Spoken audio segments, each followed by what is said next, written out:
Baik, bismillahirrahmanirrahim. Assalamualaikum warahmatullahi wabarakatuh.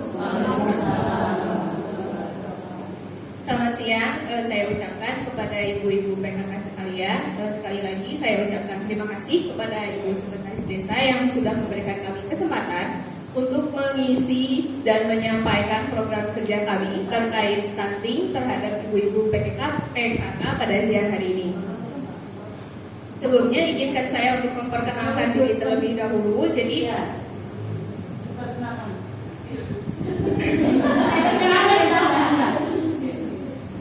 perkenalkan kami dari tim KKN Universitas Diponegoro tahun 2022.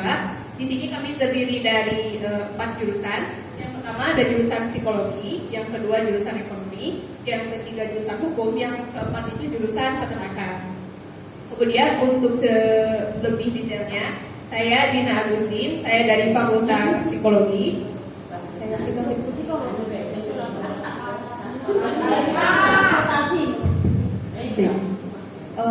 Fika Fitri, jurusan psikologi juga. Untuk yang sebelah sana itu Dewi dari jurusan ekonomi. Untuk dari sebelah sana itu Rizka dari jurusan ekonomi. Untuk yang sebelah depan itu Mbak Adin itu dari jurusan hukum. Ini Mbak Nurul dari jurusan peternakan. Dan yang paling belakang itu Mbak Devita itu juga dari jurusan psikologi. Baik ibu-ibu sekalian, tanpa membuang lebih banyak waktu, izinkan saya untuk memulai program kerja kami terkait sosialisasi pencegahan dan kesadaran bahaya stunting. Karena seperti yang telah kita ketahui bahwa stunting ini menjadi salah satu program besar pemerintah yang sedang dilaksanakan, ya, berusaha untuk disebarluaskan, utamanya di desa-desa yang masih tertinggal baik dari segi informasinya juga. Bisa tolong dilanjut? Baik, untuk mengawali dari ibu-ibu sendiri, ada yang sudah mengenal stunting belum ya? Belum.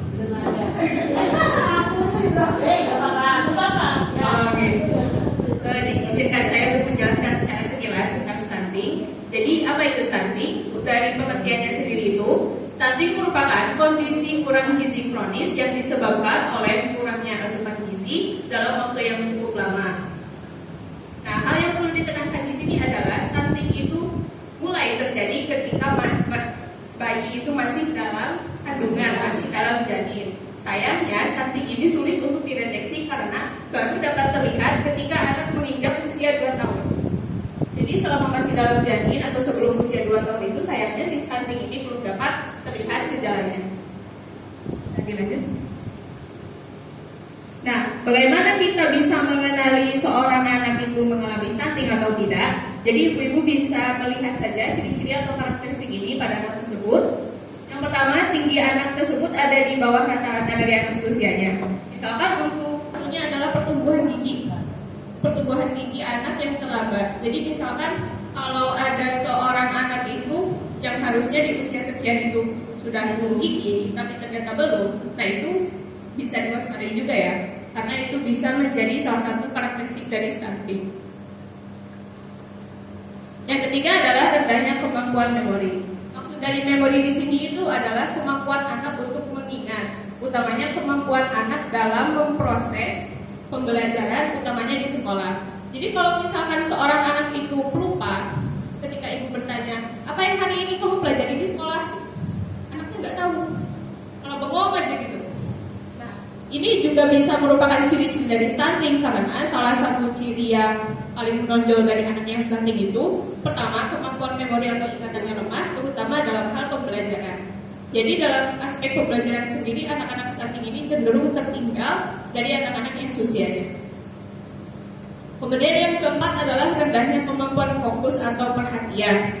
Maksud dari sini itu adalah, jadi anak yang mengalami stunting ini memiliki kesulitan untuk dapat berfokus atau memusatkan perhatian pada suatu hal. Misalkan dalam hal pembelajaran, anak-anak ini cenderung lebih pasif, anak-anak ini cenderung lebih diam, dan sangat susah untuk menyerap proses pembelajaran. Kemudian untuk karakteristik yang terakhir adalah cenderung menghindari kontak mata dan pendiam. Nah, biasanya untuk karakteristik yang terakhir ini bisa dilihat pada anak-anak yang usianya sudah mulai SD. Kalau misalkan anak-anak itu menghindari kontak mata dan dilihat itu cenderung pendiam dari anak-anak seusianya, itu bisa jadi anak tersebut mengalami stunting. Bisa dilanjut? Nah, ibu-ibu, ini untuk gambaran tinggi, dilihat dari tinggi badan ya. Yang paling mudah dilihat dan dikenal itu dari tinggi badan. Untuk usia 9 tahun itu tinggi normalnya itu 133 cm. Kalau misalkan tinggi anaknya hanya mencapai 90 cm atau bahkan di bawahnya, berarti anak tersebut dapat saja mengalami stunting. 133. Saya lanjut. Kemudian yang selanjutnya adalah faktor resiko dari stunting. Itu penyebabnya ya. Penyebabnya itu yang pertama adalah asupan makanan yang kurang. Maksudnya di sini asupan makanan tersebut tidak memenuhi standar kebutuhan nutrisi dan energi dari tubuh. Nah, yang biasa dikenal itu kan 4 sehat 5 sempurna. Nah, itu kalau dari anak stunting itu 4 sehat 5 sempurna ini tidak terpenuhi begitu. Terus yang selanjutnya penyakit infeksi akibat rendahnya sanitasi dan kebersihan lingkungan. Yang mana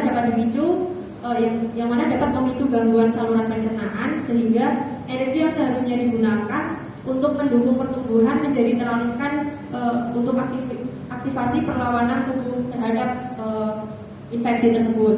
Kemudian yang selanjutnya adalah pelayanan kesehatan dan lingkungan yang buruk. Nah, ini ketika seorang anak terjangkit penyakit, sistem penyerapan zat-zat gizi yang seharusnya dilakukan pada anak itu akan terganggu dan mengakibatkan terjadinya kekurangan gizi yang menyebabkan terjadinya stunting tersebut. Selanjutnya, yang selanjutnya kami langsung menjurus pada berdasarkan jurusan kami masing-masing ya. Yang pertama itu kami akan melihat bagaimana sih stunting berdasarkan perspektif psikologi terlebih dahulu.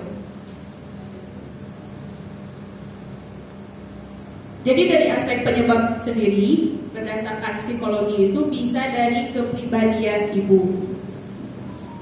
Mungkin tidak banyak ibu-ibu yang berpikir ya, kalau misalkan kepribadian ibu itu dapat berpengaruh pada kesehatan anak, terutama kesehatan yang menyangkut fisik. Padahal sebenarnya itu sangat berpengaruh karena kepribadian ibu ikut mempengaruhi bagaimana ibu memperlakukan atau mengasuh anak-anak ibu itu nanti.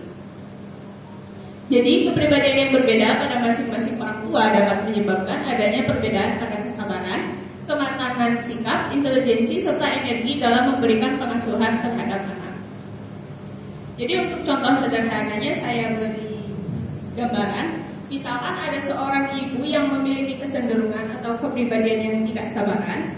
Nah, hal ini dapat berpengaruh pada bagaimana cara ibu tersebut memperlakukan anaknya, termasuk ketika ibu tersebut memberi makan kepada anaknya. Jadi sebenarnya ada atau tidak jarang kita temukan ibu-ibu yang memaksa anaknya untuk makan secara cepat-cepat dihabiskan. Ayo dong, cepat dihabiskan makannya. Sebenarnya itu suatu hal yang tidak dianjurkan, karena ketika seorang ibu tersebut memaksa atau mendorong anak tersebut untuk cepat-cepat habiskan makannya, nanti itu dapat mengganggu kenyamanan anaknya untuk makan. Justru ketika kenyamanan si anak tersebut untuk makan itu hilang, si anak itu malah jadi tidak mau makan, malah jadi tidak mau menghabiskan makanannya. Mungkin ini hal yang sepele, tapi ketika hal ini terjadi secara terus-menerus, ketika si anaknya tidak mau menghabiskan makanannya, ketika si anak justru malas makan, itu akan berakibat kepada stunting. Karena hal ini otomatis ketika hal tersebut terjadi, anak tersebut akan kehilangan gizi-gizi yang seharusnya dia dapatkan. Bisa dilanjut? Untuk selanjutnya adalah pola asuh. Pola asuh ini dalam pemberian makan pada anak menurut beberapa penelitian berpotensi menyebabkan stunting dan terbukti adanya hubungan antara keduanya.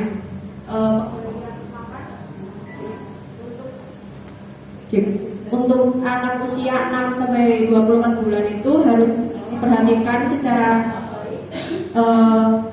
baik kualitasnya maupun kuantitasnya. Asupan makanan dengan kualitas rendah pada anak anak merupakan langsung dari pemilihan makanan orang tua yang diberikan kepada anak. Kemudian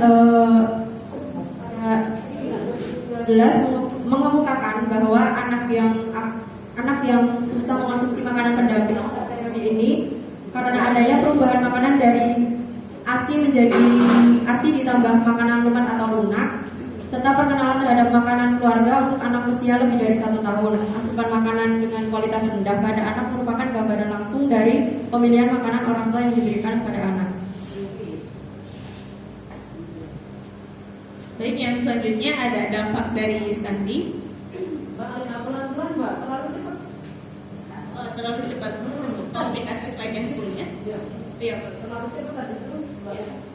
Jadi izinkan saya untuk menjelaskan ulang ya. Dari maksud dari pola asuh ini sendiri untuk masalah stunting itu adalah bagaimana orang tua memberikan makan kepada anak yang didasarkan dengan usia anak. Misalkan kan untuk anak yang baru lahir itu tidak mungkin langsung dikasih bubur kan. Jadi kan ada tahapan untuk anak-anak itu misalkan diberi ASI eksklusif misalkan untuk 6 bulan pertama. Kemudian setelah 6 bulan pertama itu baru dapat bisa diberi makanan yang lain. Nah, itu perhatian seperti itu tuh termasuk dalam pola asuh. Jadi kalau misalkan ibu yang memiliki pola asuh yang cuek, ibu yang membiarkan anak-anaknya, itu dapat juga berpengaruh pada pemberian makan. Misalkan ibunya tidak terlalu perhatian, oh usia segini itu harusnya makan ini, harusnya makan ini. Kalau ibu yang cuek kan itu tidak akan memperhatikan itu. Itu maksud dari pola asuh. Jadi lebih ke bagaimana ibu tersebut mengatur, bagaimana cara ibu tersebut memberikan asupan yang tepat kepada anaknya. Oh, ini saya ingin menambahkan lagi, kan di masyarakat itu biasanya juga sering menemukan bahwa bayi-bayi itu masih berusia di bawah 6 bulan dikasih pisang itu yang dimakan dulu ya. Ya itu terus ada pisang yang dimakan juga itu. Nah itu sebenarnya juga sangat tidak dianjurkan juga. Jadi ketimbang kita menebak-nebak itu ya misalkan boleh nggak ya ngasih makan ini lebih baik ibu bertanya kepada ahlinya. Misalkan ibu langsung bertanya kepada bidan, konsultasikan apa yang ingin ibu beri kepada anak ibu nanti. Jadi mending langsung dikonsultasikan karena kalau misalkan ibu mencari lewat internet itu masih rawan dengan hoax atau berita yang bohong. Jadi lebih baik selama ada tenaga profesional yang bisa ibu tanyakan, lebih baik ibu bertanya kepada mereka saja.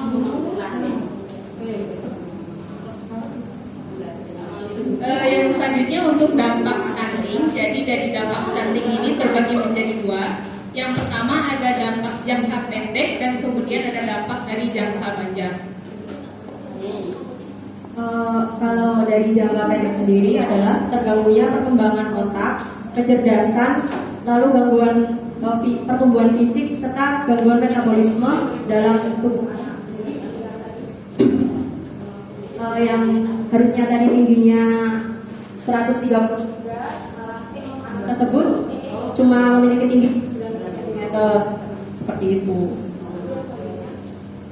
Kemudian untuk jangka panjang, nah untuk jangka panjang sendiri ini adalah menurunnya kemampuan kognitif dan prestasi belajar. Ibu-ibu di sini ada yang tahu nggak ya kemampuan kognitif itu apa? Nggak tahu. Nggak tahu. Kemampuan dalam pengetahuan. Iya, itu juga termasuk. Jadi kemampuan kognitif itu konteksnya itu lebih luas ya Bu. Jadi kemampuan kognitif itu bagaimana seorang anak bisa memproses hal-hal yang berada di lingkungannya, kemudian bagaimana anak tersebut belajar, bagaimana anak tersebut memproses informasi, bagaimana anak tersebut mengambil keputusan, itu semua termasuk dalam proses kognitif. Jadi proses kognitif ini tidak hanya menyangkut bagaimana anak belajar secara akademik, tapi juga bagaimana anak mempelajari hidup, bagaimana anak mempelajari ia hidup di lingkungan seperti apa. Nah, selain menurunnya kemampuan kognitif dan prestasi belajar, sayangnya stunting ini juga mempengaruhi performa kondisi fisik. Jadi anak tersebut kekebalan tubuhnya itu berkurang sehingga anak dengan stunting ini lebih rawan untuk terkena penyakit.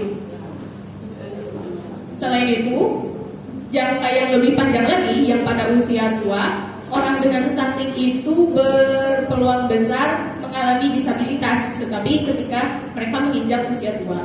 Kemudian untuk di usia kerja sendiri, anak-anak dengan stunting itu cenderung memiliki kualitas kerja yang tidak kompetitif. Maksud di sini itu adalah biasanya individu dengan stunting itu memiliki kepercayaan diri yang rendah. Karena kan mau tidak mau, ketika ia beranjak dewasa, ketika ia beranjak besar, dia akan membandingkan dirinya dengan orang-orang yang seusia. Bisa saja kan pikir, kok saya lebih pendek, kok saya lebih lemot dari anak-anak seusia saya. Nah, hal tersebut bisa berpengaruh sekali kepada kondisi psikologisnya, sehingga anak tersebut tidak percaya diri, anak tersebut menjadi malu, menjadi tertutup. Nah, ketika di usia kerja, hal itu bisa saja berpengaruh kepada kondisi individu tersebut yang tidak lagi kompetitif. Nah, ketika individu tersebut tidak lagi menjadi kompetitif dalam dunia kerja, otomatis kan meskipun dia sudah berada di usia produktif yang seharusnya bisa memiliki penghasilan sendiri, yang seharusnya bisa bekerja, itu justru malah tidak bisa karena kondisi psikologisnya sudah terpengaruh. Hal ini otomatis berpengaruh juga kepada aspek lain, yakni aspek ekonomi. Jadi secara ekonomi si individu tersebut tidak dapat begitu optimal seperti orang-orang yang lain. Nah, dilanjut.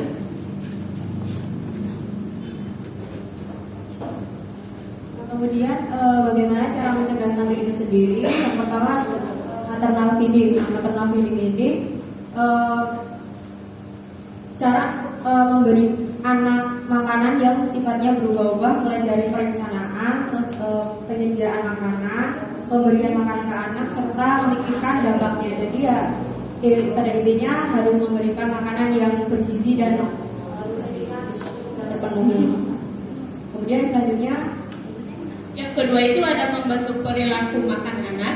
Maksud dari perilaku makan anak di sini itu adalah bagaimana cara kita menanamkan kebiasaan makan yang baik kepada anak. Misalkan kita menanamkan kebiasaan baik pada makan pada anak itu makan 3 kali sehari. Itu misalkan makanan yang berada, yang bernutrisi, yang 4 sehat 5 sempurna. Kita bisa mengajarkan pada anak bahwa kita itu butuh sarapan, kita itu butuh makan siang, kemudian kita itu butuh makan malam. Jadi di sini penerapan dari pola perilaku anak ini dapat diterapkan pada ibu yang membuat jadwal anak. Kan untuk anak-anak yang usianya masih belum remaja ya, itu biasanya masih bisa diatur. Misalkan, jam makan kamu itu jam segini. Jadi ibu sebaiknya bisa buat schedule gitu loh, jadwal. Ya, misalkan anak itu sarapannya jam berapa, makan siangnya jam berapa, kemudian makan malamnya jam berapa. Apabila anak tersebut sudah dibiasakan seperti itu, meskipun ibu nanti tidak terlalu mengingatkan, kalau itu sudah menjadi kebiasaan, itu dapat menjadi hal yang menetap, dapat terus-menerus dilakukan oleh anak. Itu adalah maksud dari membentuk perilaku makanan. Yang terakhir itu adalah perbaikan pola asuh anak. Jadi sebetulnya pola asuh ini kalau secara luas itu tidak hanya mencakup stunting ya, tapi stunting itu sendiri ditekankan kepada ibu-ibu, apalagi dengan anak yang memiliki kebiasaan rewel saat makan. Misalkan anaknya susah diajak makan, anak makannya lama, itu mau tidak mau ibu harus sabar ya Bu.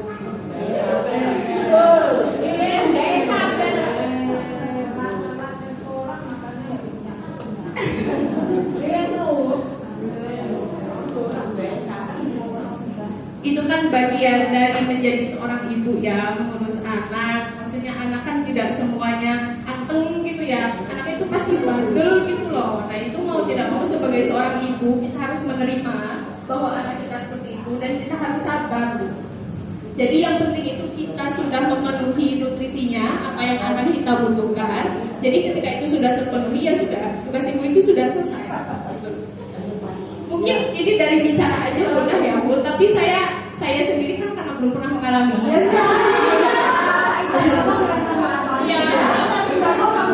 Tapi kalau saya pengalaman, nanti kan bisa ngomong.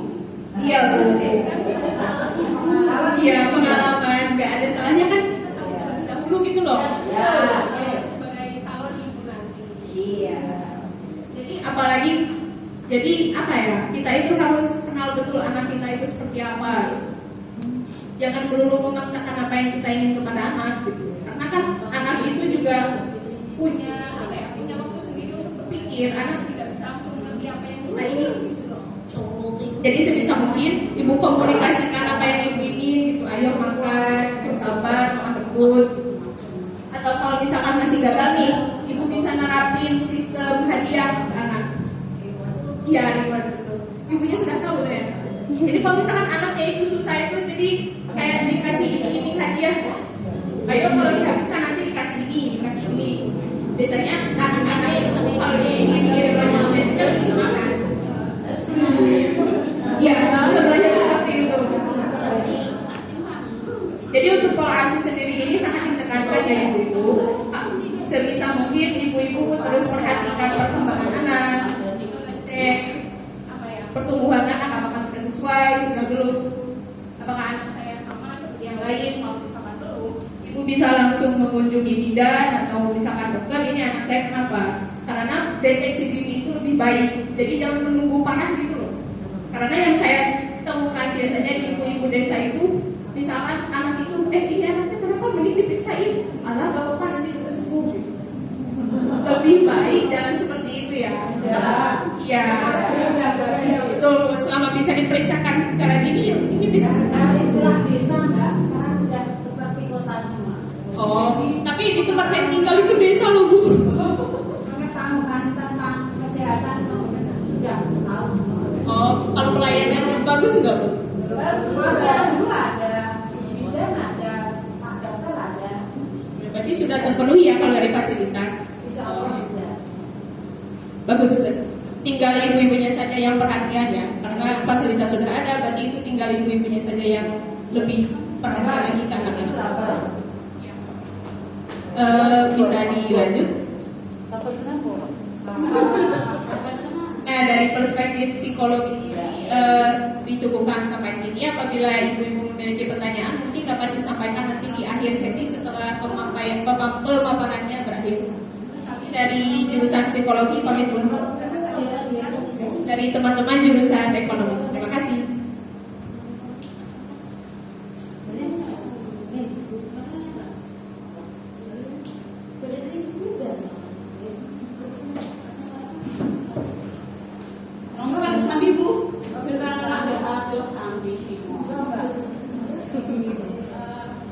Baik, saya ingin melanjutkan mengenai stunting.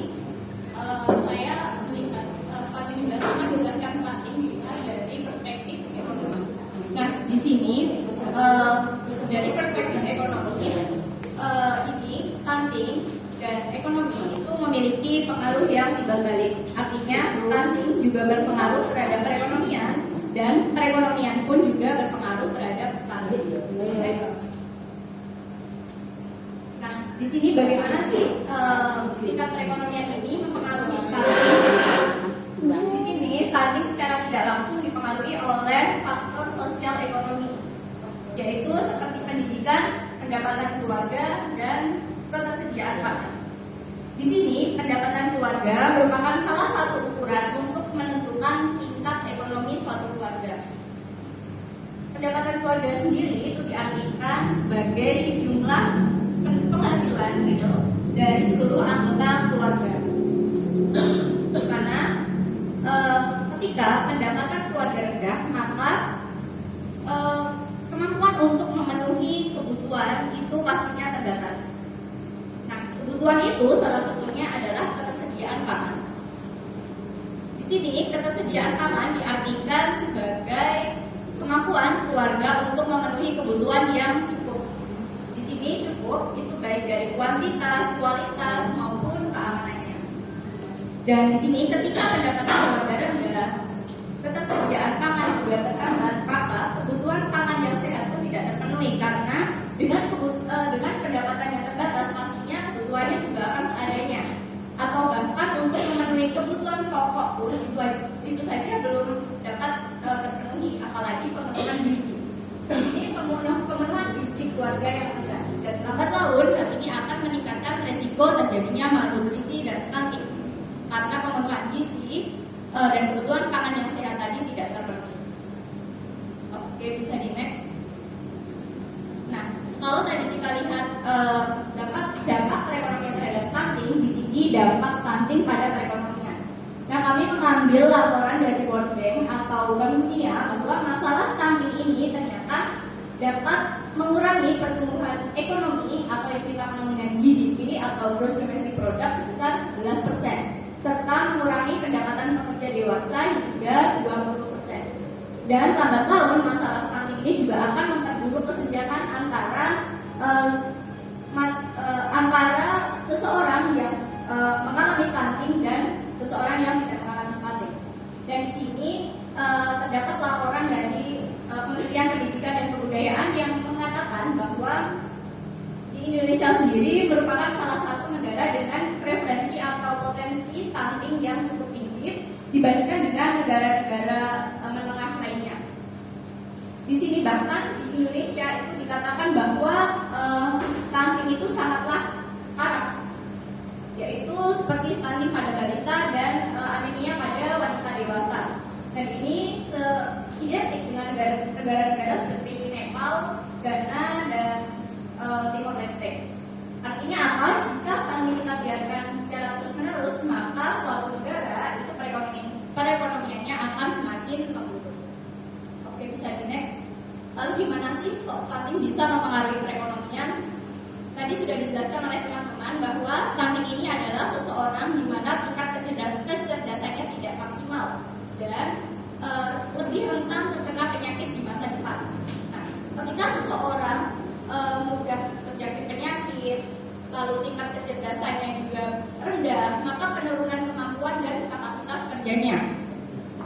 Di sini, pada umumnya orang-orang yang stunting ini pasti hasil pekerjaannya tidak semaksimal dengan orang-orang yang sehat. Artinya produktivitas kerja mereka menurun. Produktivitas kerja yang menurun ini artinya output yang mereka hasilkan itu sangatlah rendah. Misalkan saja di Indonesia ini kita secara sederhananya saja produksi tahu itu diproduksi atau ditopang oleh usaha rumahan produksi tahu. Nah, di usaha rumahan tersebut itu tidak membutuhkan kualitas SDM yang harus pintar apa atau apa, tapi semuanya bisa. Bayangkan jika mayoritas warga Indonesia itu adalah mengalami stunting, pastinya produksi tahu tersebut juga akan terhambat. Nah, di sini ketika produksi tahu terhambat, maka untuk dapat mendapatkan tahu itu pastinya akan sulit dan harga-harga juga akan mahal. Itu baru dari segi produksi tahu, belum ke usaha yang lainnya. Sehingga di sini apa? Secara luas perekonomian ini akan terganggu karena output yang dibutuhkan oleh masyarakat itu sangatlah terbatas. Dan di sini ketika masyarakat sulit untuk memenuhi kebutuhan masing-masing, pastinya dapat dikatakan bahwa hal itu kemiskinan dan ketimpangan yang meningkat. Begitu. Sekian dari perspektif ekonomi. Mungkin untuk perspektif peternakan bisa dilanjut.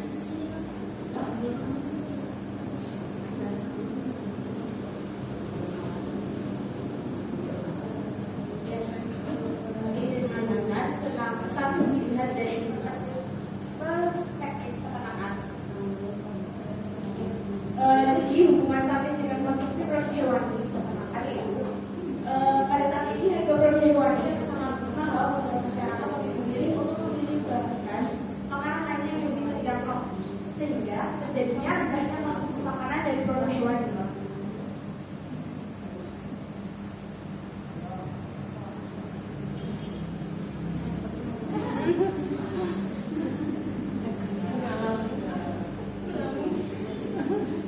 Apa saja sih produk dari hewani itu? Produknya itu ada daging, telur, susu. Nah, seperti yang kita ketahui di pasaran pada saat ini bahwa ada produk hewani terutama daging, baik daging sapi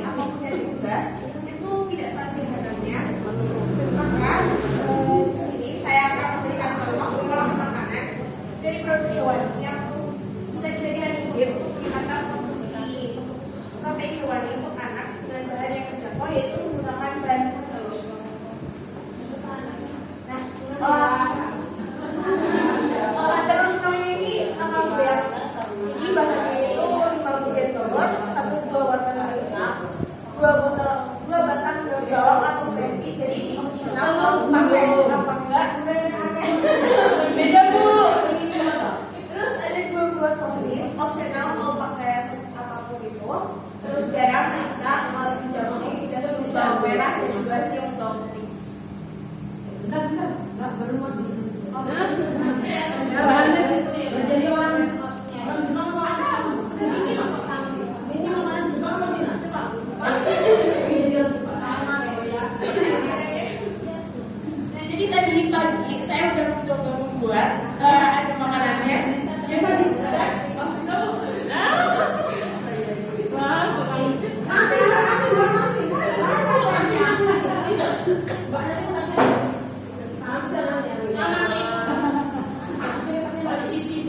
nah tadi saya video tapi belum saya edit Bu. Kemungkinan besok saya akan kirimkan ke IG Care terus diberikan ya.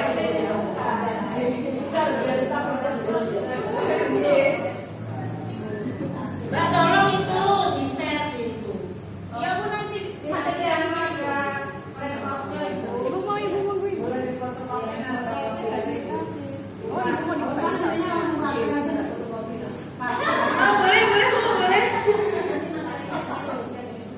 Jadi Mbak Kakek. Ini lanjut Bu. Untuk cara masaknya itu gampang banget. Pertama, boleh ini goreng sosis dulu atau enggak. Tadi saya pakai sosis endler yang langsung dimakan itu. Nah, terus masukkan bumbu kacang campur ya, terus kocok. Masukkan bumbu halusnya. Terus telurnya itu adonannya tipis dulu. Terus baru dimasukkan sosis di atasnya. Gulung perlahan, terus tuang adonan sedikit demi sedikit. Kemudian gulung sampai adonan habis. Sampai tebalannya ya seperti itu. Udah. Kan ke anak-anak. Mantul Mbak. Jadi Kak, anak-anak tuh biar tertarik gitu untuk makan. Nah, kalau anak muda begitu. Jadi untuk anak 4 tahun itu tuh biasanya pengen yang berikan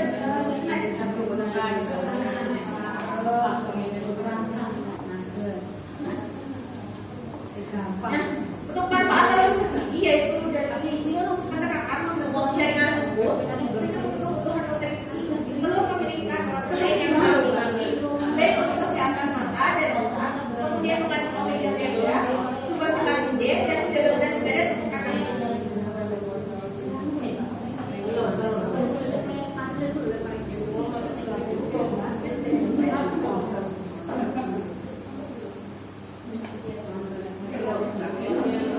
Itu siang dari saya. Lewat Selamat siang Ibu. Perkenalkan saya Mbak Angin dari Fakultas Hukum. Di sini saya mau menjelaskan samping dari segi hukumnya. Mungkin sebelum adanya lahirnya anak itu ada sebuah hubungan. Sebelum ada anak ada hubungan apa dulu? Hubungan hukum Bu.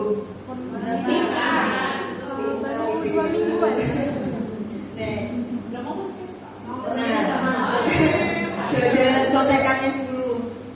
Nah, pernikahan dini itu salah satu penyebab stunting. Betul.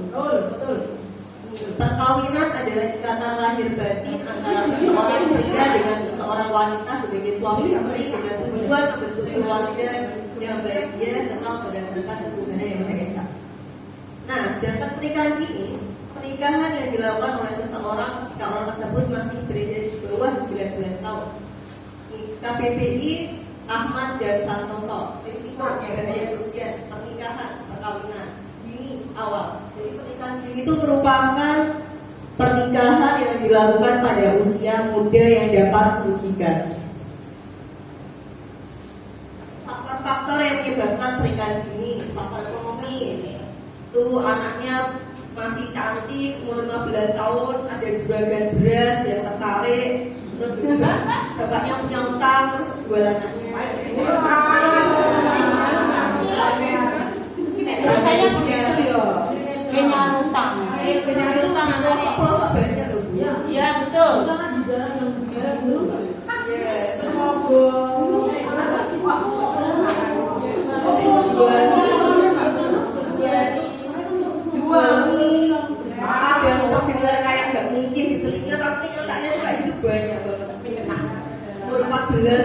hamil. Terus faktor pendidikan, sering itu saya dengar cerita dari teman saya, temannya dari SMP putus sekolah terus nikah langsung punya anak. Dan untuk SMP, kalau ibu punya anak umur SMP, paling SMP bisa apa sih bu? Nangis. Menggayu bisa. Boleh masak kayak belum bisa. Faktor pendidikan itu sangat mempengaruhi.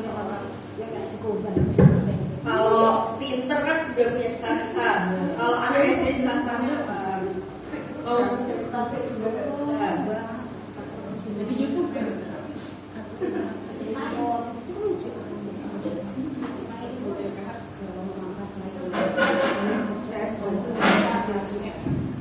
Terus faktor orang tua yang tadi yang anaknya jual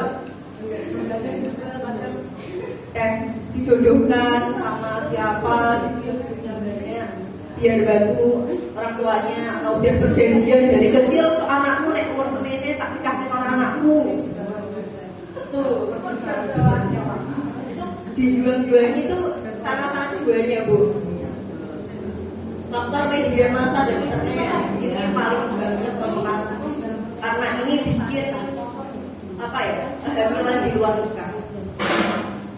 Teman saya itu cerita itu katanya temannya lagi sekolah itu tuh orang tuanya lagi sekolah SMP terus gak kelihatan tuh beberapa bulan gak keluar langsung punya anak dari anak.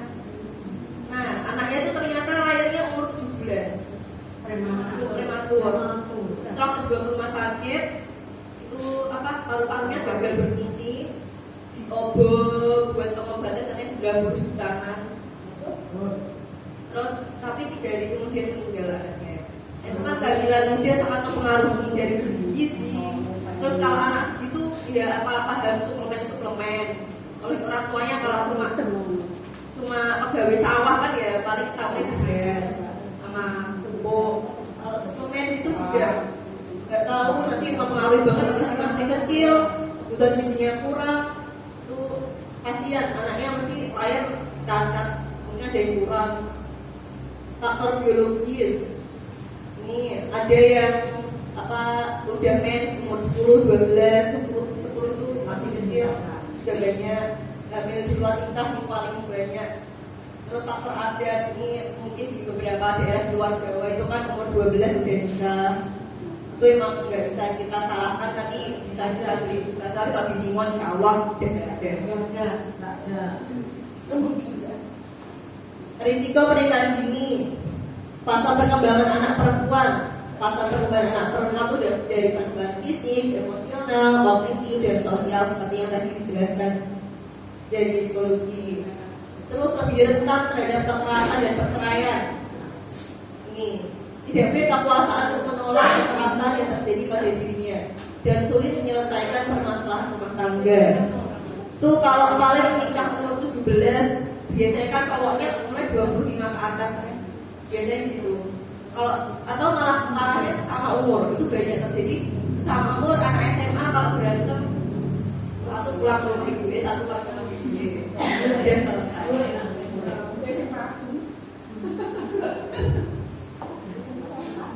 Terus kalau lebih tua itu malah lebih rentan lagi kekerasan rumah tangga, dipukulin, dibabu gitu, banyak banget.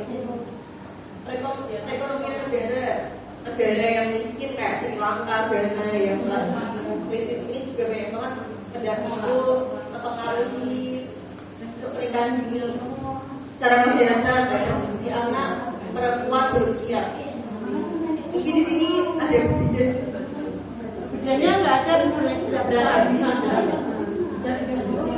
Ya, kalau ibu itu tahunya usia rahim siap itu umur berapa? Rahim. Untuk siap Hamil. siap hamil itu 20 ke atas, usia 20 ke atas 20 sampai 30. Ya, berarti kalau di bawah 19 itu rahimnya belum kuat lah, masih risiko tinggi. Jadi itu juga salah satu penyebab stunting karena berisiko komplikasi janin, komplikasi persalinan dan kematian lebih tinggi dibandingkan kehamilan di usia dia. Kemudian ada hal-hal yang terjadi Perkawinan usia anak memutus hak anak perempuan mendapatkan pendidikan dan akses kesehatan. Ini jelas banget, biasanya yang udah 16 tahun nikah gara-gara duluan itu sih sekolahnya kan udah gak mau, padahal juga itu kasihan kalau nggak pendidikan juga anaknya mau dimanain. Pendidikan pertama anak itu dari orang tua itu sangat kasihan kalau pernikahan ini. Efek negatif pernikahan ini belum mampu menyelesaikan permasalahan secara matang, secara fisik maupun biologis belum cukup matang untuk memiliki anak. Penyebab utama terjadinya kanker leher rahim. Ini salah satu penyebab utama kematian wanita akibat kanker rahim dan kanker payudara. Kemudian pendarahan pada wanita, kehilangan waktu untuk bersekolah. Resiko menikah dini dari kesehatan. Kurangnya perawatan selama hamil dan sebelum melahirkan, sehingga menyebabkan terjadinya stunting. Mengalami pendarahan saat melahirkan, hipertensi, kelahiran prematur, depresi pasca melahirkan, dan keguguran. Ini saya kebetulan kemarin tuh saya mampir di pengadilan agama Boyolali Bu. Itu dari 1 tahun aja sampai Desember itu angka perceraian cerai gugat itu bukan itu ya cerai gugat itu yang menunjukin wanita, kalau cerai talak itu yang menunjukin suaminya. Angka cerai gugat dalam setahun itu ada yang daftarin cerai 1.367, yang daftarin bapak-bapak daftarin talak 503. Total setahun itu udah 1.900-an berarti. Kalau dibagi per hari itu ada 6 pasangan yang cerai setiap harinya. Bahkan saya tuh sebenarnya juga ngelakuin waktu magang di PK itu. Saya tuh kira pengadilan agama itu sepi, nggak ada orangnya, ternyata malah pasang rata Bu.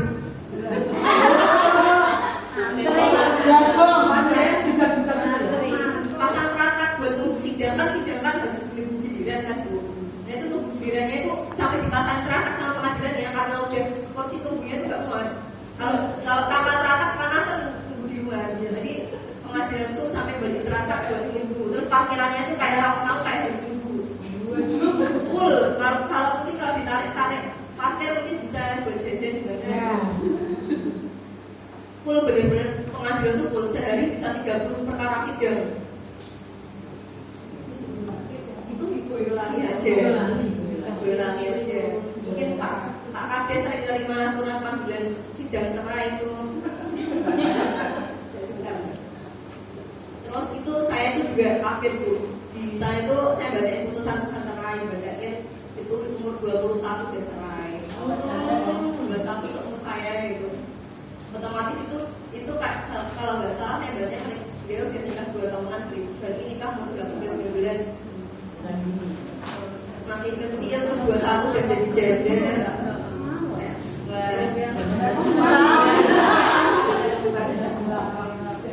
Jadi muda.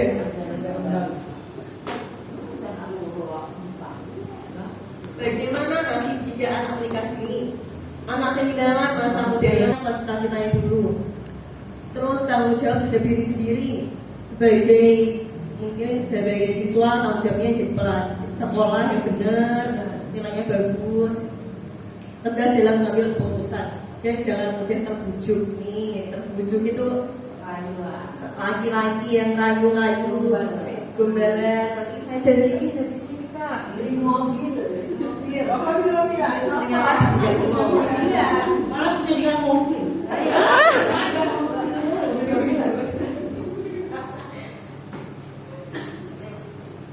5 aspek hukum tentang pernikahan dini yang wajib diketahui. Usia pernikahan yang diizinkan. Dulu itu pernikahan wanita itu 16 tahun. Terus lagi 19 tahun. Tapi sejak 2019 itu cowok cewek sama 19 tahun. Bolehkah nikah di bawah umur? Pernikahan dini dapat dilakukan asalkan memenuhi syarat, yaitu meminta dispensasi kepada pengadilan agama bagi muslim dan pengadilan resmi bagi non muslim, atau pejabat lain diminta oleh kedua orang tua pihak. Next. Pernikahan dini tanpa restu orang tua. Kalau yang dewasa tanpa restu orang tua boleh nggak? Apa ya Bu? Untuk mereka yang melakukan proyek perkawinan, seorang yang belum mencapai umur 21 harus mendapat izin kedua orang tua. Kalau sudah 21 sebenarnya boleh sih Bu, tanpa izin orang tua. Kalau secara hukum, tapi secara masyarakat itu dirasani kok boleh. Kalau saya ada wali hakim,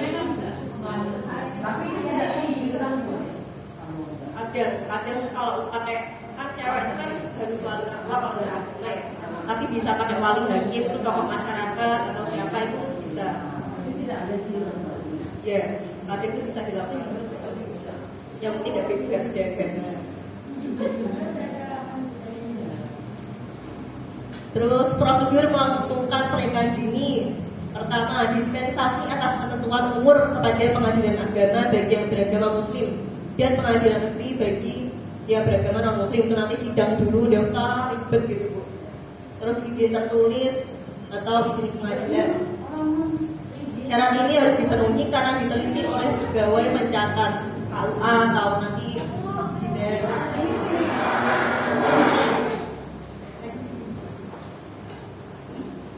Lima, risiko bagi yang kawin lari dengan anak di bawah umur. Banyak terjadi loh, bahwa kabur anaknya orang gitu. Melarang, itu sudah dilarang di pasal 332 KUHP ayat 1. Bersalah melarikan perempuan diancam dengan pidana penjara paling lama 7 tahun. Barang siapa membawa pergi seorang perempuan yang belum dewasa tanpa digandaki orang tuanya atau walinya, tetapi dengan persetujuan perempuan itu baik dalam maupun luar perkawinan, paling lama 9 tahun. Barang siapa bawa pergi seorang perempuan dengan tipu muslihat, dan ini ditipu, kalau ceweknya ditipu tuh dihukum ancamannya maksimal 9 tahun. Tapi kalau ceweknya mau itu 7 tahun.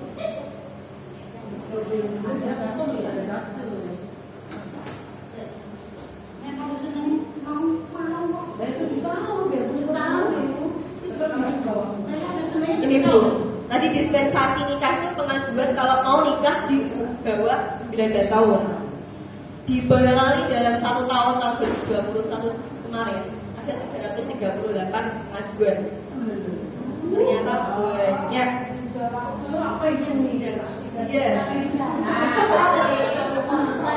Tapi kemarin kan waktu magang itu kan lihat sidangnya kan Bu, itu pada hamil 7 bulan. Rata-rata udah hamil duluan Bu yang ngajuin. Iya itu kecelakaan namanya. Iya.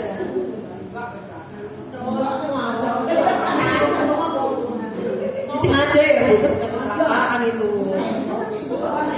Iya.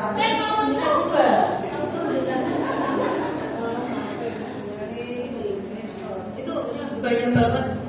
338 tuh cukup tinggi ya. Kalau anak-anak saya lihat tuh masih umur 16, kan ngopo itu umur 17 gitu. Iya, beda 4 bulan, beda 7 bulan. Bahkan tuh kemarin kan kalau di pengadilan agama tuh kasus di dispensasi nikah tuh jadwal sidangnya hari Kamis. Itu ada anak dipanggil hari Kamis minggu pertama gitu. Dia nggak hadir di sidang. Ternyata melahirkan. Jadi minggu selanjutnya kan sidang kan Bu, akhirnya bawa bayi merah ke pengadilan. Bayi merah baru seminggu belum. Yang lihat tuh sidang panas-panas, orangnya banyak baru seminggu tuh. Kasihan.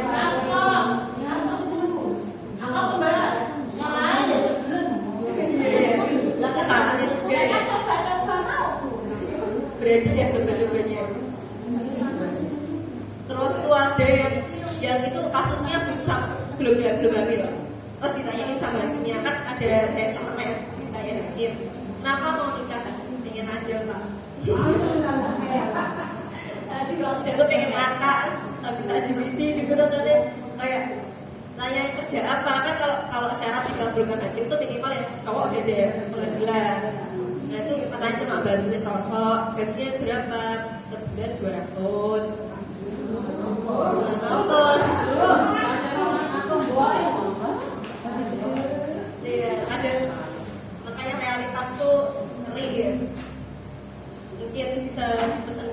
keluarganya apa anak-anaknya sendiri untuk jaga pergaulan. Soalnya ya gimana ya, sekarang ini ngerti ternyata buat dispensasi setahun aja 338 orang. Itu yang lagi apa? Kan emang apa? Di bawah 19 tahun. Terus 19 tahun pernikahan gini kok boleh pernikahan gini. Iya, bahkan kemarin itu waktu saya lihat sidang tuh di 14. Karena siapa pengen itu ya. Sama mungkin kalau saya lihat polanya itu rata-rata orang tuanya ya pekerja buruh atau petani gitu. Ya ini rendah ya. Ya, salah satunya itu. Ya udah anaknya mau gimana lagi. Bahkan itu ada yang dua orangnya tuh orang tuanya dulu juga punya anak itu yang lanjut itu gara-gara juga. Tapi itu turunan. Salah satu mungkin faktornya itu ya. Jadi kita jadi itu, tapi ya nggak menutup mata soalnya banyak yang gitu. Pola asuhnya gitu.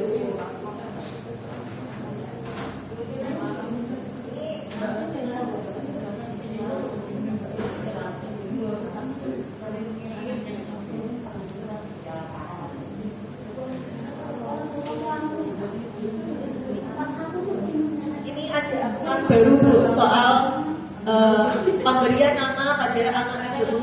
Ya, sudah saya baca itu. Itu untuk aturan nama sekarang yang bayi-bayi mau lahir minimal Dua itu kata. Ya sudah, tapi yang sudah kata tidak apa-apa. minimal 2 mata